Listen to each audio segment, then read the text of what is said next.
Warm present to my all viewers. I am Surendra Kumar. I am welcome to on my YouTube channel. Today we are continues from the session. We are talking in the first part. Now I will continues from to the second part of this session. The name of this session is Agriculture Development in India. This is part of economic of the class 10th SST. Without wasting your time, we are starting from this session.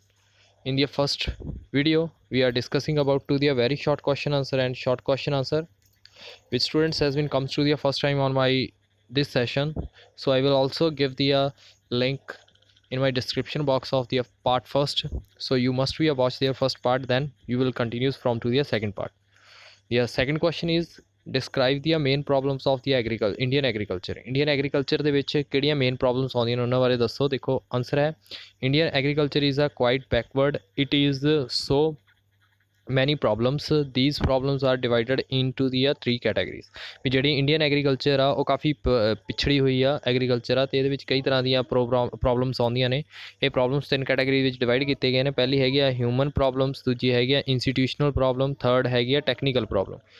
First ਹੈਗੀ ਆ human problems. The heavy pressure of to the population on the agriculture is the one of the major cause of to the backwardness of the Indian agriculture. This is pressure result in the problem of to the subdivisions, fragmentations and distinguishing unemployment. ਵੀ ਜਿਹੜੀ human ਜਿਹੜੀਆਂ problems ਨੇ ਮਨੁੱਖੀ ਤੌਰ 'ਤੇ ਜਿਹੜੀਆਂ ਰੁਕਾਵਟਾਂ ਆਉਂਦੀਆਂ ਨੇ ਉਹਦੇ ਵਿੱਚ ਸਭ ਤੋਂ ਵੱਡੀ ਪ੍ਰੋਬਲਮ ਹੈ ਸਾਡੇ ਇੰਡੀਆ ਦੇ ਵਿੱਚ ਬਹੁਤ ਜ਼ਿਆਦਾ ਪਾਪੂਲੇਸ਼ਨ ਹੈ, ਹੈਵੀ ਪਾਪੂਲੇਸ਼ਨ ਆ। ਸਾਨੂੰ ਪਤਾ ਵੀ ਇੰਡੀਆ ਸੈਕਿੰਡ ਕੰਟਰੀ ਆ on the basis of there population, ਅਤੇ ਇਸ ਕਰਕੇ ਇਹਦੇ ਵਿੱਚ ਬੈਕਵਰਡਨੈਸ ਜ਼ਿਆਦਾ ਵਾ।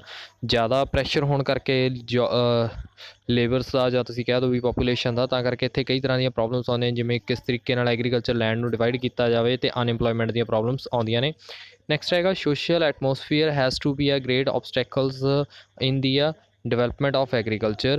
Indian farmers are illiterates, fatalist and superstitiveness and conservative, and the accounts of to the ignorance and casteism Indian farmers are to be used to the fight on to the petty issues। ਕਹਿੰਦੇ ਜ਼ਿਆਦਾਤਰ ਜਿਹੜਾ ਸਾਡਾ social atmosphere ਆ, social ਵਾਤਾਵਰਨ ਆ, ਉਹਦੇ ਵਿੱਚ ਉਹ ਵੀ ਸਾਡੇ ਲਈ ਸਭ ਤੋਂ ਵੱਡੀ ਪ੍ਰੋਬਲਮ ਕ੍ਰੀਏਟ ਕਰਦਾ ਐਗਰੀਕਲਚਰ ਦੇ ਵਿੱਚ। ਜਿਵੇਂ ਲੋਕ ਜਿਹੜੇ ਸਾਡੇ ਕਿਸਾਨ ਨੇ ਉਹ ਅਨਪੜ੍ਹ ਨੇ ਜਾਂ ਉਹ ਜਾਤ ਪਾਤ ਦੇ ਵਿੱਚ ਫਸੇ ਹੋਏ ਨੇ, ਅਤੇ ਇੰਡੀਅਨ ਫਾਰਮਰ ਇਸ ਚੀਜ਼ਾਂ ਦੇ ਨਾਲ ਫਾਈਟਾਂ ਦੇ ਨਾਲ ਇਸ਼ੂ ਚੱਲ ਰਿਹਾ ਵਾ, ਤਾਂ ਕਰਕੇ ਉਹ ਐਗਰੀਕਲਚਰ ਨੂੰ ਪ੍ਰੋਪਰ ਡਿਵੈਲਪ ਨਹੀਂ ਕਰ ਪਾ ਰਹੇ। ਸੈਕਿੰਡ ਹੈਗਾ ਇੰਸਟੀਟਿਊਸ਼ਨਲ ਪ੍ਰੋਬਲਮ, ਜਿਹੜੀਆਂ ਸੰਸਥਾਵਾਂ ਨਾਲ ਪ੍ਰੋਬਲਮ ਨੇ। Small size of to the holding and land tenure system are to the major institutional problems. Most of the farmers very small in India. ਕਹਿੰਦੇ ਵੀ ਜਿਹੜੇ ਸੰਸਥਾਵਾਂ ਨਾਲ ਪ੍ਰੋਬਲਮਸ ਨੇ ਵੀ ਇੰਡੀਆ ਦੇ ਵਿੱਚ ਜ਼ਿਆਦਾਤਰ ਜਿਹੜਾ ਲੈਂਡ ਸਿਸਟਮ ਆ ਉਹ ਇੰਸਟੀਟਿਊਸ਼ਨਲ ਦੀ ਪ੍ਰੋਬਲਮਸ ਦੇ ਨਾਲ ਸਫਰ ਕਰਦਾ, ਕਿ ਛੋਟੇ ਜਿਹੜੇ ਲੋਕ ਨੇ ਉਹ ਸਿਰਫ ਛੋਟੀਆਂ ਖੇਤੀਆਂ ਕਰਦੇ ਆ, ਵੱਡੇ ਲੋਕ ਜ਼ਿਆਦਾ ਖੇਤੀ ਕਰਦੇ ਆ, ਤਾਂ ਕਰਕੇ ਇਸ ਕਰਕੇ ਮੇਨ ਪ੍ਰੋਬਲਮ ਆਉਂਦੀ ਹੈ ਵੀ ਸਾਡੇ ਕੀ ਨੇ ਛੋਟੇ ਛੋਟੇ ਖੇਤ ਨੇ ਇੰਡੀਆ ਦੇ ਵਿੱਚ। ਨੈਕਸਟ ਹੈ ਥਰਡ ਟੈਕਨੀਕਲ ਪ੍ਰੋਬਲਮਸ ਕਿਹੜੀਆਂ ਨੇ।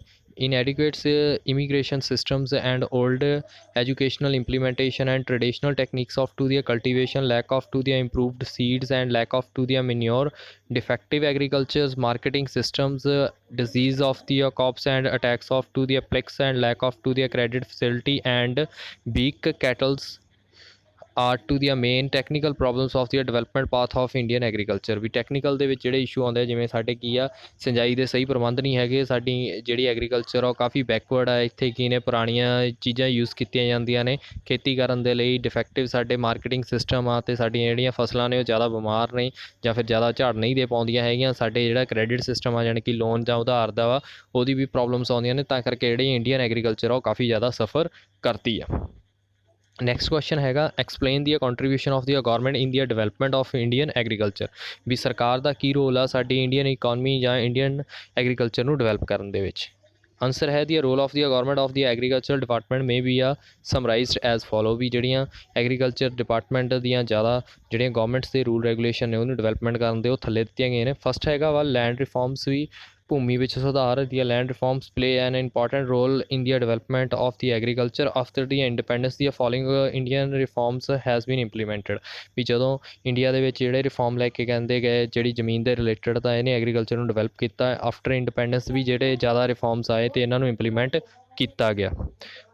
ਪਹਿਲਾ ਹੈਗਾ abolishing of to the zamindari systems, tenure problems, reforms, constitutions of the land holding, sealing off to the land holding, development of the cooperative farmings, increase into the immigration facility। ਵੀ ਜ਼ਿਮੀਦਾਰ ਪ੍ਰਥਾ ਦਾ ਅੰਤ, ਟਿਨਿਓਰ system ਦਾ ਅੰਤ ਕੀਤਾ ਉਹਨਾਂ ਨੇ, ਲੈਂਡ ਹੋਲਡਿੰਗ ਨੂੰ ਖਤਮ ਕੀਤਾ, ਲੈਂਡ ਨੂੰ ਹੋਲਡਿੰਗ ਕਰਨ ਦੇ ਵਿੱਚ ਹੈਲਪ ਕੀਤਾ, ਲੋਕਾਂ ਦੇ ਵਿੱਚ ਆਪਸ ਦੇ ਵਿੱਚ ਨਾਲ ਜੁੜ ਕੇ ਫਾਰਮਿੰਗ ਕਰਨ ਦੇ ਵਿੱਚ ਹੈਲਪ ਕੀਤੀ ਆ, ਅਤੇ ਉਹਨਾਂ ਨੇ ਸਿੰਜਾਈ ਦੀ ਫੈਸਿਲਿਟੀਆਂ ਨੂੰ ਵੀ ਇਨਕਰੀਜ਼ ਕੀਤਾ ਵਾ। ਤੀਜਾ ਹੈ improvement of to the distribution system, special phases had been led to the agriculture research and development, improvement of the agriculture market, increase in credit facility, emphasis of to the mechanization of agriculture, development of the high yard varieties, new measures of to the conserve water and soil। ਕਹਿੰਦੇ ਵੀ ਇਹਦੇ ਵਿੱਚ ਕੀ ਨੇ, improvement ਕੀਤੀ ਗਈ ਹੈ distribution system ਦੇ ਵਿੱਚ, research ਕੀਤੀ ਗਈ ਆ, ਨਵੀਂ ਰਿਸਰਚ ਆਰਗੇਨਾਈਜੇਸ਼ਨ ਖੋਲ੍ਹੀਆਂ ਗਈਆਂ ਨੇ ਐਗਰੀਕਲਚਰ ਦੇ ਉੱਤੇ, ਮਾਰਕੀਟਿੰਗ ਦੇ ਉੱਤੇ ਹੈਲਪ ਕੀਤੀ ਗਈ ਆ, ਉਹਨਾਂ ਨੂੰ ਜਿਹੜੇ ਕਰਜ਼ੇ ਨੇ ਉਹ ਦੇਣ ਦੇ ਵਿੱਚ ਹੈਲਪ ਕੀਤੀ ਆ,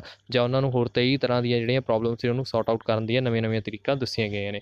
more over to the special agriculture programs arrange over the radio and television for the benefit of the farmers. ਵੀ ਸਾਡੇ ਫਾਰਮਰਸ ਲਈ ਜ਼ਿਆਦਾ ਲਈ ਉਹਨਾਂ ਨੇ ਕੀ ਆ, ਰੇਡੀਓ ਅਤੇ ਟੈਲੀਵਿਜ਼ਨ ਦੇ ਉੱਤੇ ਵੀ ਪ੍ਰੋਗਰਾਮ ਬਣਾਏ ਨੇ, ਤਾਂ ਜੋ ਕੀ ਆ ਵੀ ਜਿਹੜੇ ਸਾਡੇ ਫਾਰਮਰ ਨੇ ਉਹਨੂੰ ਦੇਖ ਕੇ ਆਪਣੀ ਫਾਰਮਿੰਗ ਨੂੰ ਵਧੀਆ ਬਣਾ ਸਕਣ। ਨੈਕਸਟ ਕੁਐਸਚਨ ਹੈਗਾ, what do you mean by the green revolution, what are the main effects of the green revolution. ਹਰੀ ਕ੍ਰਾਂਤੀ ਕੀ ਆ, ਜਾਂ ਹਰੀ ਕ੍ਰਾਂਤੀ ਦੇ ਸਾਡੇ ਐਗਰੀਕਲਚਰ ਦੇ ਉੱਤੇ ਕੀ ਇਫੈਕਟ ਪਿਆ। ਆਂਸਰ ਹੈ ਦੀ surprising progress of to the agriculture non as to the green revolution. As a result of this revolution Punjab and Haryana was become to the graying bowls of India. Thus, to the green revolution refers to and to the extraordinary increase in agriculture production, escapely in wheat and rice, which has made to the possible due to the adoption of to the new techniques of to the hybrid ਸ਼ੀਡਸ। ਵੀ ਜਿਹੜਾ green revolution ਆ ਉਹ ਕੀ ਆ, ਹਰੀ ਕ੍ਰਾਂਤੀ ਜਿਹੜੀ ਆ ਉਹ India ਦੇ ਵਿੱਚ ਸਭ ਤੋਂ ਵੱਡਾ ਪ੍ਰੋਗਰੈਸ ਲਿਆਇਆ। ਇਹਦੇ ਵਿੱਚ ਖਾਸ ਕਰਕੇ ਜਿਹੜਾ ਪੰਜਾਬ ਹਰਿਆਣਾ ਦੋ ਹੀ ਸੀਗੇ, ਇਹਨਾਂ ਨੇ ਸਾਡਾ ਅਨਾਜ ਭੰਡਾਰ ਬਣ ਗਿਆ ਇੰਡੀਆ ਦਾ। ਗ੍ਰੀਨ ਰੈਵੋਲਿਊਸ਼ਨ ਜਾਂ ਹਰੀ ਕ੍ਰਾਂਤੀ ਕੀ ਆ, ਇਹਦੇ ਵਿੱਚ ਐਕਸਟਰਾ ਆਰਡੀਨਰੀ ਇਨਕਰੀਜ਼ ਹੋਇਆ ਐਗਰੀਕਲਚਰ ਪ੍ਰੋਡਕਸ਼ਨ ਦੇ ਵਿੱਚ, ਜ਼ਿਆਦਾਤਰ ਕਣਕ ਦੇ ਚੌਲ ਦੇ ਵਿੱਚ। ਜਿਹਦੇ ਕਰਕੇ ਕਿਉਂ ਹੋਇਆ, ਕਿਉਂਕਿ ਅਸੀਂ ਨਵੀਂ ਟੈਕਨੀਕਸ ਅਪਣਾਈਆਂ ਨੇ ਬੀਜਾਂ ਨੂੰ ਬੀਜਣ ਦੀਆਂ। Importance effects of the green revolutions, its main effects are. ਵੀ ਜਿਹੜੇ ਸਾਡੇ ਪ੍ਰਭਾਵ ਕੀ ਨੇ ਗ੍ਰੀਨ ਰੈਵੋਲਿਊਸ਼ਨ ਦੇ, ਉਹ ਹੇਠ ਲਿਖੇ ਨੇ। ਪਹਿਲਾ ਹੈਗਾ ਰੈਪਿਡ ਇਨਕਰੀਜ਼ ਇਨ ਦੀ ਐਗਰੀਕਲਚਰ ਪ੍ਰੋਡਕਸ਼ਨ। ਵੀ ਜਿਹੜੀ ਸਾਡੀ ਐਗਰੀਕਲਚਰ ਪ੍ਰੋਡਕਸ਼ਨ ਆ ਹੁਣ ਬੜੀ ਤੇਜ਼ੀ ਨਾਲ ਵੱਧ ਰਹੀ ਆ। As a result of to the green revolution the production of major crops are the increase a lot. The production of the food grain of to the was 9,501 lakh tons in 1951, which was to the increase to the 26,441 lakh ton in 1314. The same manners the production of to the oil seeds, cotton, sugar cane, jutes was to the increased tremendously। ਅਤੇ ਫਿਰ ਜਿਹੜਾ ਸਾਡੇ increase ਹੋਇਆ, ਕਹਿੰਦੇ green revolution ਹਰੀ ਕ੍ਰਾਂਤੀ ਦੇ ਆਉਣ ਨਾਲ ਜਿਹੜੀਆਂ ਸਾਡੀਆਂ ਮੇਜਰ ਫਸਲਾਂ ਸੀਗੀਆਂ ਉਹ ਵੀ ਇਨਕਰੀਜ਼ ਹੋਈਆਂ ਨੇ, ਜਿਹਦੇ ਵਿੱਚ ਫੂਡ ਗੇਨਸ ਦਾ ਜਿਹੜਾ ਅਸੀਂ 9501 ਲੱਖ ਟਨ ਬਣਾਉਂਦੇ ਸੀਗੇ ਇੰਡੀਆ ਦੇ ਵਿੱਚ, ਉਹ 1950-51 ਦੇ ਵਿੱਚ ਉਹ ਹੁਣ ਕੀ ਆ ਇਨਕਰੀਜ਼ ਹੋ ਕੇ 26,441 ਲੱਖ ਟਨ ਹੋ ਗਿਆ 13-14 ਦੇ ਵਿੱਚ। ਇਹ ਤੋਂ ਇਲਾਵਾ ਅਸੀਂ ਹੋਰ ਵੀ ਜਿਹੜੀਆਂ ਪ੍ਰੋਡਕਸ਼ਨ ਨੇ ਉਹਦੇ ਵਿੱਚ ਵੀ ਇਨਕਰੀਜ਼ ਕੀਤਾ, ਹੋਰ ਦੀਆਂ ਫਸਲਾਂ ਦੇ ਵਿੱਚ, ਜਿਵੇਂ ਤੇਲ ਵਾਲੇ ਨੇ, ਕਾਟਨ ਆ, ਜਾਂ ਸਾਡੀ ਸ਼ੂਗਰ ਕੇਨ ਆ, ਚੀਨੀ ਜਾਂ ਗੰਨੇ ਦੀ ਖੇਤੀ ਆ, ਉਹਨਾਂ ਵਿੱਚ ਵੀ ਬਹੁਤ ਜ਼ਿਆਦਾ ਇਨਕਰੀਜ਼ ਹੋਇਆ ਵਾ। ਸੈਕਿੰਡ ਹੈਗਾ rise in the standard of living of the farmers. Farmer ਦੇ ਜਿਹੜਾ ਜੀਵਨ ਪੱਧਰ ਆ ਉਹ ਵੀ ਉੱਤੇ ਨੂੰ ਉੱਠਿਆ ਵਾ।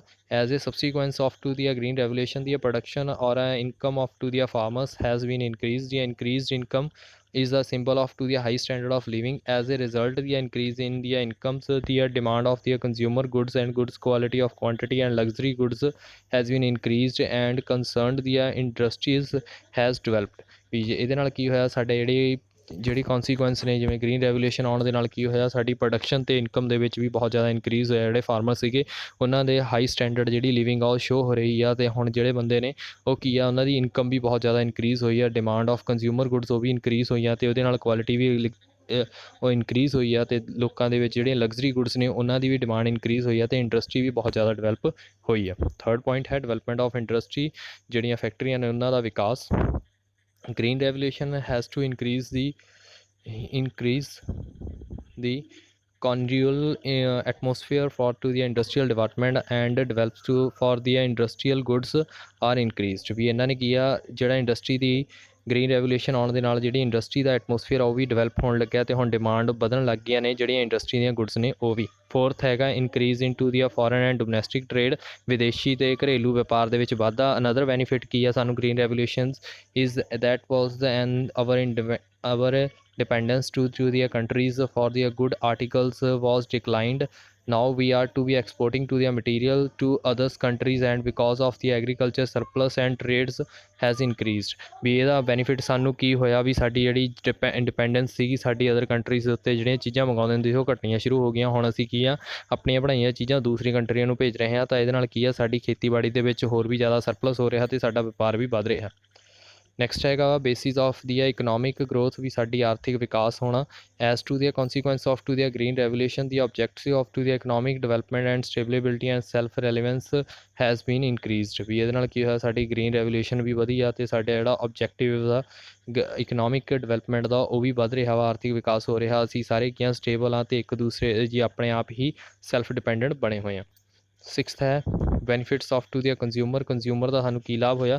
Large part of to the income in the India is the spending on to the good materials, food materials sorry. If the production of to the agriculture's products increase, the price of these products does not to be increase very much, so consumer are benefited।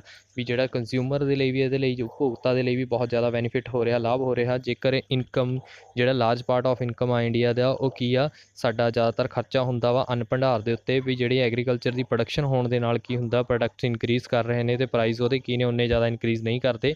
ਜਿੰਨੇ ਜ਼ਿਆਦਾ production increase ਹੁੰਦੀ ਆ ਤਾਂ consumer ਨੂੰ benefit ਹੁੰਦਾ, ਉਹ ਸਸਤੇ ਦੇ ਵਿੱਚ ਉਹ ਚੀਜ਼ ਮਿਲ ਜਾਂਦੀ ਆ। ਸੈਵਨਥ ਕੁਐਸਚਨ ਹੈਗਾ change in to the outlook, ਵੀ ਜਿਹੜੀਆਂ ਬਾਹਰਲੀਆਂ ਚੀਜ਼ਾਂ ਨੇ ਉਹਨੂੰ ਵੀ ਚੇਂਜ ਕਰ ਦਿੱਤਾ ਵਾ। Green revolution has been increase the outlook of the farmer. Now there was to the starting understanding that with the use of the new strategies of agriculture they can improve their economic condition. ਤਾਂ ਹੁਣ ਜਿਹੜਾ ਲੋਕਾਂ ਦਾ ਨਜ਼ਰੀਆ ਸੀਗਾ agriculture ਦੇ ਵਿੱਚ ਕਿਸਾਨਾਂ ਦਾ ਉਹ ਚੇਂਜ ਹੋ ਚੁੱਕਿਆ। ਉਹ ਸਮਝ ਗਏ ਵੀ ਜੇਕਰ ਅਸੀਂ ਨਵੀਆਂ ਟੈਕਨੀਕਸ ਦੇ ਨਾਲ ਐਗਰੀਕਲਚਰ ਕਰਾਂਗੇ ਤਾਂ ਅਸੀਂ ਆਪਣੀ ਕੰਡੀਸ਼ਨ ਨੂੰ ਹੋਰ ਵੀ ਇੰਪਰੂਵ ਕਰ ਸਕਦੇ ਹਾਂ। ਨੈਕਸਟ ਹੈਗਾ fifth question what is the main elements of to the success of green revolution. Green revolution ਦੇ ਮੇਨ ਸਫਲਤਾ ਦੇ ਮੇਨ ਕਾਰਨ ਕਿਹੜੇ ਚੀਜ਼ਾਂ ਸੀਗੀਆਂ। The various factors are responsible to the green revolution in India. The important amongst of them, ਵੀ ਜਿਹੜੇ ਕਈ ਚੀਜ਼ਾਂ ਰਿਸਪੋਂਸੀਬਲ ਸੀਗੀਆਂ ਪਰ ਕੁਛ ਕੁ ਇੰਪੋਰਟੈਂਟ ਚੀਜ਼ਾਂ ਨੀਚੇ ਲਿਖੀਆਂ ਹੋਈਆਂ ਨੇ। ਫਸਟ ਹੈਗਾ ਬੰਡਰ ਸੀਡਸ, ਵਧੀਆ ਵਾਲੇ ਬੀਜ। Agriculture revolution is the primary due to the miracles of to the new wonder seeds which has to rise to the agriculture yard per acre to ਦੀਆਂ ਇਨਕ੍ਰੈਡੀਬਲ ਹਾਈਟਸ। ਵੀ ਜਿਹੜਾ ਬੀਜਾਂ ਦੇ ਵਿੱਚ ਇੱਕਦਮ ਵਾਧਾ ਹੋਣਾ, ਜਾਣੀ ਕਿ ਐਗਰੀਕਲਚਰ ਚੀਜ਼ਾਂ ਦੇ ਵਿੱਚ ਇੱਕਦਮ ਵਾਧਾ ਹੋਣਾ ਇਹ ਬਹੁਤ ਜ਼ਿਆਦਾ ਜ਼ਰੂਰੀ ਸੀ ਜਿਹਨੇ ਇਹਨੇ ਨਵੀਆਂ ਹਾਈਟਸ ਤੱਕ ਪਹੁੰਚਾਇਆ ਵਾ। ਨੈਕਸਟ ਹੈਗਾ ਵਾ chemical fertilizers the increase in the use of chemical fertilizer has play an key role of to the breakworth the fertilizers consumption increase maybe 2.90 lakh ton in 1960-61 and 34.1 lakh ton 7 8 and more spectrally to the 275.8 lakh tons in the 11 ਵੀ ਜਿਹੜਾ chemical fertiliser ਜਿਹੜਾ ਵਾ ਉਹਦੇ ਵਿੱਚ ਵੀ ਬਹੁਤ ਜ਼ਿਆਦਾ increase ਹੋਇਆ। ਪਹਿਲਾਂ ਅਸੀਂ ਕੀ ਸੀਗਾ 2.92 ਲੱਖ ਟਨ ਜਿਹੜਾ ਸੀਗਾ 1960 ਤੇ 61 ਦੇ ਵਿੱਚ ਕਰਦੇ ਸੀਗੇ, ਹੁਣ ਉਹ 34.1 ਲੱਖ ਟਨ ਹੋ ਗਿਆ 7 ਤੇ 8 ਦੇ ਵਿੱਚ, ਅਤੇ ਹੋਰ ਵੀ ਜ਼ਿਆਦਾ 275.8 ਲੱਖ ਟਨ ਤੋਂ 2011-12 ਦੇ ਵਿੱਚ ਇਹ ਇਨਕਰੀਜ਼ ਕਰ ਗਿਆ। ਨੈਕਸਟ ਹੈਗਾ ਵਾ ਮਲਟੀਪਲ ਕਾਪਿੰਗ, ਬਹੁਤ ਤਰ੍ਹਾਂ ਦੀ ਖੇਤੀ ਜਾਂ ਬਹੁਤ ਤਰ੍ਹਾਂ ਦੀਆਂ ਫਸਲਾਂ। Thanks to new seeds of to the maturing earlier it becomes to the possible to obtain the 3 and even 4 crops instead of to the 2 form of the same plot in the year. ਕਹਿੰਦੇ ਹੁਣ ਇਹਦਾ ਬਹੁਤ ਜ਼ਿਆਦਾ ਧੰਨਵਾਦ ਕੀਤਾ ਜਾਂਦਾ ਵੀ ਜਿਹੜੇ ਹੁਣ ਦੇ ਫੀਜ਼ ਨੇ ਉਹ ਜਲਦੀ ਫਸਲਾਂ ਤਿਆਰ ਹੋ ਜਾਂਦੀਆਂ ਨੇ ਅਤੇ ਇਹ ਪੋਸੀਬਲ ਹੋ ਰਿਹਾ ਵੀ ਅਸੀਂ ਇੱਕ ਟਾਈਮ ਦੇ ਵਿੱਚ 3 ਜਾਂ 4 ਫਸਲਾਂ ਬੀਜ ਸਕਦੇ ਹਾਂ ਜਿਹੜੀਆਂ ਕਿ ਅਸੀਂ ਪਹਿਲਾਂ 2 ਹੀ ਬੀਜਦੇ ਸੀ ਇੱਕ ਸਾਲ ਦੇ ਵਿੱਚ। ਫੋਰਥ ਪੁਆਇੰਟ ਹੈਗਾ ਮਾਡਰਨ ਇਕਵਿਪਮੈਂਟ ਐਂਡ ਮਸ਼ੀਨਰੀ, ਨਵੇਂ ਤਰੀਕੇ ਦੀਆਂ ਯੰਤਰ ਅਤੇ ਮਸ਼ੀਨਾਂ ਆਉਣਾ। ਦੀਆਂ ਮਾਡਰਨ ਮਸ਼ੀਨਸ ਐਂਡ ਦੀਆਂ implements like tractors, harvesters, pumping sets, tubewells, etc. are the being increased used to the replacing of the bullocks whatever is possible। ਹੁਣ ਕੀ ਆ ਵੀ ਅਸੀਂ ਨਵੀਆਂ ਤਰ੍ਹਾਂ ਦੀ ਇਕਵਿਪਮੈਂਟ ਦੇ ਮਸ਼ੀਨਾਂ ਯੂਜ਼ ਕਰਦੇ ਹਾਂ, ਜਿਵੇਂ ਟਰੈਕਟਰ ਹੋ ਗਿਆ, ਫਸਲਾਂ ਦੀ ਕਟਾਈ ਵਾਲੇ ਮਸ਼ੀਨਾਂ ਜਾਂ ਪੰਪਿੰਗ ਵਾਲੀਆਂ ਜਾਂ ਟਿਊਬਵੈਲਸ ਵਾਲੀਆਂ। ਤਾਂ ਇਹਦੇ ਨਾਲ ਕੀ ਆ ਸਾਡੀ ਚੀਜ਼ਾਂ ਇਨਕਰੀਜ਼ ਹੋ ਰਹੀਆਂ ਅਤੇ ਅਸੀਂ ਪੁਰਾਣੇ ਜਿਹੜੀ ਬੈਲਾਂ ਨਾਲ ਖੇਤੀ ਕੀਤੀ ਜਾਂਦੀ ਸੀ ਉਹਨੂੰ ਖ਼ਤਮ ਕੀਤਾ ਅਤੇ ਇਹ ਵੀ ਸਾਰੀਆਂ ਚੀਜ਼ਾਂ ਪੋਸੀਬਲ ਹੋ ਸਕੀਆਂ।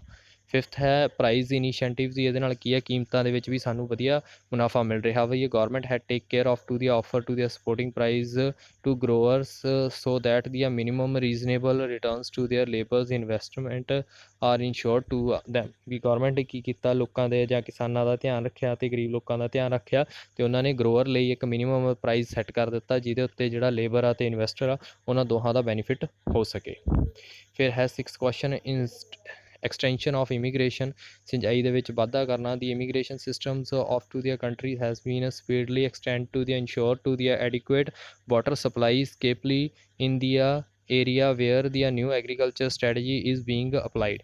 ਵੀ ਇਹਨਾਂ ਨੇ ਕੀ ਕੀਤਾ ਵੀ ਜੇ ਐਗਰੀਕਲਚਰ ਸਿੰਜਾਈ ਦੇ ਸਾਧਨਾਂ ਨੂੰ ਹੋਰ ਵੀ ਵਧਾਇਆ ਤਾਂ ਜੋ ਕੀ ਆ ਕਿ ਅਸੀਂ ਇਨਸ਼ੋਰ ਕਰ ਸਕੀਏ ਵੀ ਸਾਡਾ ਜਿਹੜਾ ਵਾਟਰ ਸਪਲਾਈ ਉਹ ਵਧੀਆ ਬਣ ਸਕੇ ਅਤੇ ਸਾਡੀ ਐਗਰੀਕਲਚਰ ਸਟ੍ਰੈਟਜੀ ਵੀ ਬਹੁਤ ਜ਼ਿਆਦਾ ਵਧੀਆ ਬਣ ਸਕੇ। ਲਾਸਟ ਪੁਆਇੰਟ ਹੈਗਾ ਪ੍ਰੋਸੈਸਿੰਗ ਪ੍ਰਕਿਰਿਆ ਜਾਂ ਸਟੋਰੇਜ ਐਂਡ ਮਾਰਕੀਟਿੰਗ ਫੈਸਿਲਿਟੀ, ਅਤੇ ਲੋਕਾਂ ਲਈ ਸਟੋਰੇਜ ਭੰਡਾਰਨ ਅਤੇ ਉਹਨਾਂ ਦੀ ਬਜ਼ਾਰੀਕਰਨ ਉਹਦੇ ਬਾਰੇ। These facilities are being improved and extending so that the increase the agriculture production is put to the profitable use। ਕਹਿੰਦੇ ਇਹਦੇ ਨਾਲ ਕੀ ਹੋਇਆ ਵੀ ਸਾਡੀ ਜਿਹੜੀ ਪ੍ਰੋਡਕਸ਼ਨ ਆ ਉਹ ਵੀ ਇਨਕਰੀਜ਼ ਹੋਈ ਆ ਅਤੇ ਇਹਦੇ ਨਾਲ ਸਾਡਾ ਪ੍ਰੋਫਿਟ ਵੀ ਹੋਰ ਵੀ ਜ਼ਿਆਦਾ ਵੱਧ ਗਿਆ। ਇਹ ਸੀਗਾ ਅੱਜ ਦਾ ਸੈਸ਼ਨ। ਆਈ ਹੋਪ ਤੁਹਾਨੂੰ ਪਸੰਦ ਆਇਆ ਹੋਊ। ਇਸ ਸੈਸ਼ਨ ਦੇ ਵਿੱਚ ਅਸੀਂ ਗੱਲ ਕੀਤੀ ਹੈ ਐਗਰੀਕਲਚਰ ਦੀਆਂ ਜਿਹੜੀਆਂ ਪ੍ਰੋਬਲਮਸ ਆਉਂਦੀਆਂ ਉਹਨੂੰ ਕਿਸ ਤਰੀਕੇ ਨਾਲ ਸੌਰਟ ਆਊਟ ਕੀਤਾ ਜਾਵੇ ਅਤੇ ਕਿਸ ਤਰੀਕੇ ਨਾਲ ਉਹਨੂੰ ਸੋਲਵ ਕੀਤਾ ਜਾ ਸਕਦਾ। ਆਈ ਹੋਪ ਤੁਹਾਨੂੰ ਇਹ ਜਿਹੜਾ ਸੈਸ਼ਨ ਉਹ ਵਧੀਆ ਲੱਗਿਆ ਹੋਊਗਾ। ਜੇਕਰ ਸੈਸ਼ਨ ਵਧੀਆ ਲੱਗਿਆ ਤਾਂ ਉਹਨੂੰ ਲਾਈਕ ਕਰੋ, ਸ਼ੇਅਰ ਕਰੋ ਅਤੇ ਵੱਧ ਤੋਂ ਵੱਧ ਮੇਰੇ YouTube ਚੈਨਲ ਨਾਲ ਜੁੜੋ। Thanks lot watching for my session and always you must be attach and join with me। Yes, thanks a lot watching for my session।